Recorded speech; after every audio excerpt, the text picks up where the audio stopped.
Hi everybody, and welcome to another edition of First Person, sponsored by the Precision Strip Company in Minster, Ohio. A great place to work. We talk about them often. Whether you're starting, whether you're changing or finishing a career, they like to know about you. They're always looking for good people, and they may want to know about you. So give them a call or check them out online. Sponsors of First Person on PressProsMagazine.com. We're talking playoff football. We're talking state semifinal round of playoff football with Tim Boeckman, the former head coach, four-time state champion at St. Henry, our football savant, as I like to call you, and you deserve it.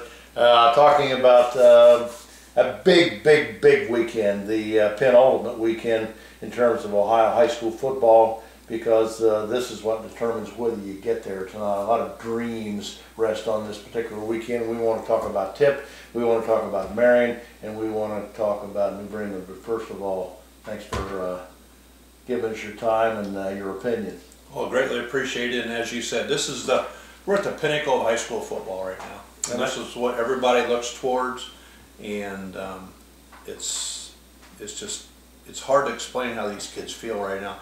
And I always said when I coached, the best day to ever practice is on Thanksgiving Day. Yeah. And these kids all get a practice on Thanksgiving, and then go home and have a Thanksgiving dinner, and it doesn't get any better than that. Well, you know, you've got plenty of opinions, and you've never been shy about sharing them. So we want to talk about the three area teams here, particularly. You know, that we cover on a regular basis, the two teams from the MAC. But I want to start with Tip City. I think what they've done this year, they have continued to just surprise people. They've continued to find ways to win. Every cliche, Tim, that you can think about, they have pretty much fulfilled yet this year. And I know, and I was thinking about this earlier today, there have to have been teams over your years where you come on, we've had to replace a bunch of kids that graduated the year before, don't know what your JVs are going to do when they finally get out there on Friday night, and been pleasantly surprised. That's what's happened with Tip this year. Oh, there's no doubt. And these teams are so rewarding to coaches and to the players themselves. And it seems like when you go into seasons like Tip has had, replaced 19 starters. Yep. And, you know, probably a lot of people outside of Tip possibly said, you know, they're going to be down a little bit. And those are sometimes the teams that you just, as coaches, you have fun with, the players enjoy. There's not a lot of pressure on your shoulders going in. And Coach Burbacher has created such a culture. We talk about culture all the time. Culture is so important. And kids know what to expect from him and his staff. And they got that winning tradition going, and they have made it to the state semifinals this week and knocked off some really good football teams.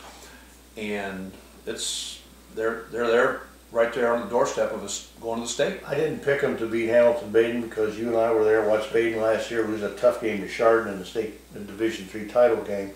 And yet the other night, you know, I couldn't help but think, as I was out of town, but I kept getting the reports from Bruce, who was there. Bruce Hooley wrote the game about how they just kept coming back. And you know, you think about kids like that, the scenario of kids who are eager to play, one.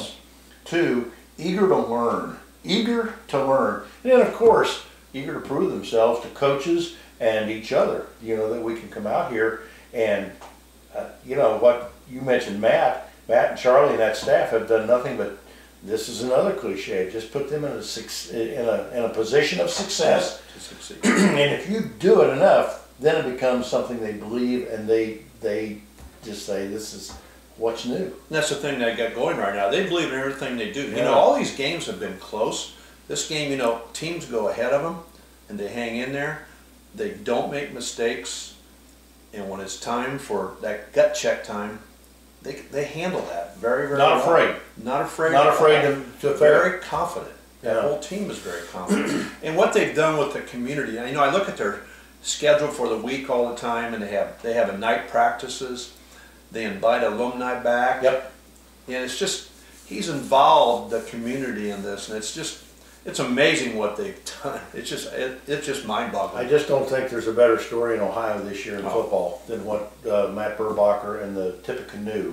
I have people write to me and say, it's Tippecanoe High School, you keep calling it Tip City. All I can tell you is old habits die hard. But, you know, they've got a big one with Bloom Carroll in London, Ohio on Friday night. We'll be there to cover that. And I wouldn't have absolutely no idea about what not to expect from them at this point. Exactly. You know, it's just, you know, the thing that Tippecanoe has is an outstanding quarterback.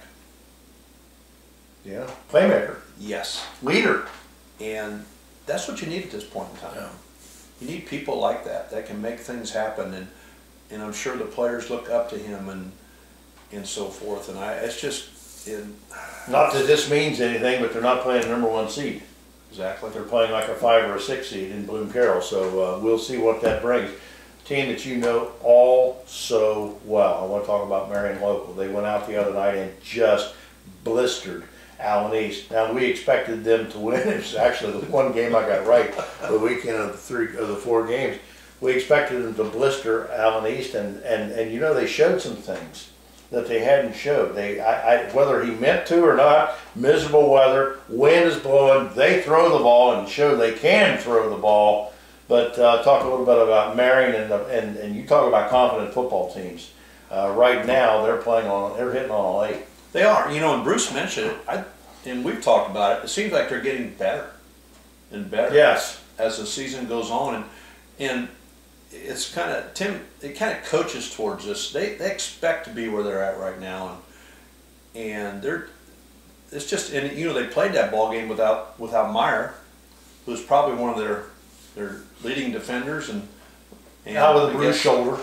And he probably, if they had to, possibly could have played.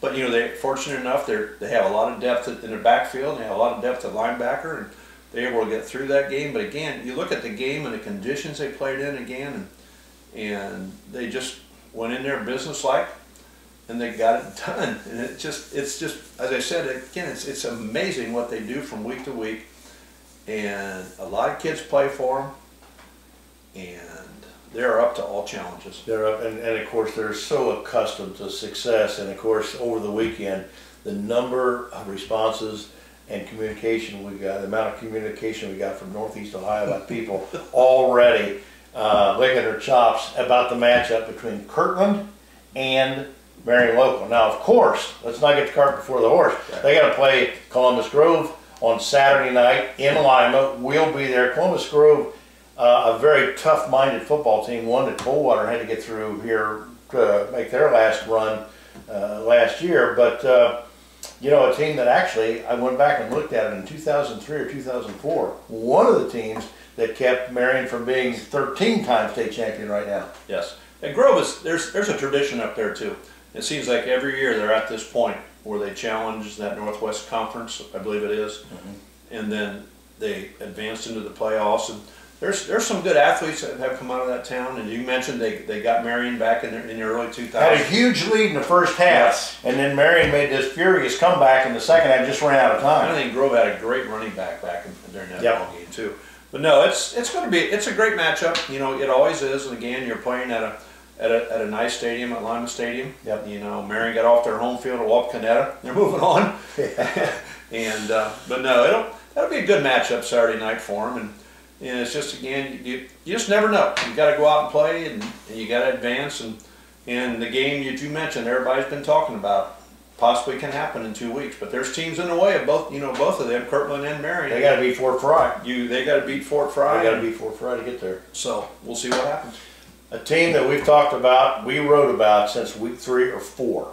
One of the two teams, Fort Laramie or New Bremen, was going to get through and get to the state final in Division 7. I still believe it. As it turns out at this point, it's New Bremen, a team that just continues to amaze for the fact, you know, you mentioned a moment ago about Marion Local, a team that seems to get better and better each week.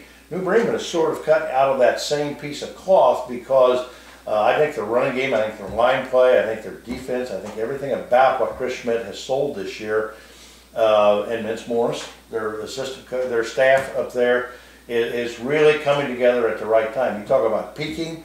New Bremen right now is playing as well as peaking as well as anybody in the tournament. You know, there's no doubt. And again, a team that's led by an outstanding quarterback in David Holman. What a playmaker! Playmaker, leader, leader.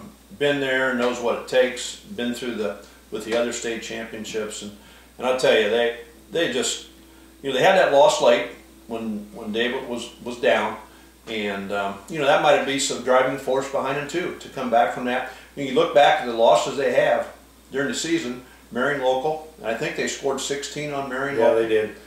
The most points anybody all year. Yes, and they also had a very close game with Coldwater. You know, so they've been challenged. They've had the taste of defeat, but sometimes that can work in a positive, and I think it has here. And you know, the other night they played Fort Laramie in weather conditions, and they were able, I think, to bring them through the ball roughly 5 times.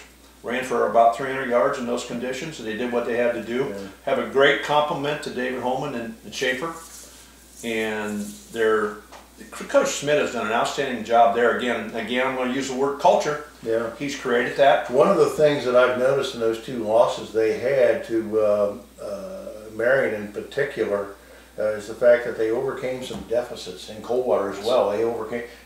Holman's a cool customer. He's down by 21 points against Coldwater. It didn't seem to faze him, and he bang, you know, on 2 successive drives, they get down and score, and suddenly that game becomes close. So, you know, he's got that certain it factor between his ears about as long as the clock's ticking, we got a chance to get back in this game. I also want to mention the fact of Springfield, because it's a pretty good human interest story of Bryce Schondelmeyer, who transferred from Arcanum, Division 6, to go to Division 1, play on the big stage, obviously just to get seen by better football opportunities that may await him down the road. He's had a fantastic year. He's got them right on the pinnacle of getting back to the state finals again next week.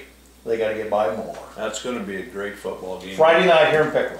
And what Schondelmeyer has done is just amazing. I think he's thrown now for roughly 4,000 yards close, averaging, you know, roughly 3, and threw about 40 touchdown passes. He also runs the ball very, very well. And to step in that situation from Division 2, or from Division 6 to 1 to Division 1, it's just amazing. And you're surrounding yourself with people you don't know. And I'm sure he's done some camps and did some things with those receivers over the years.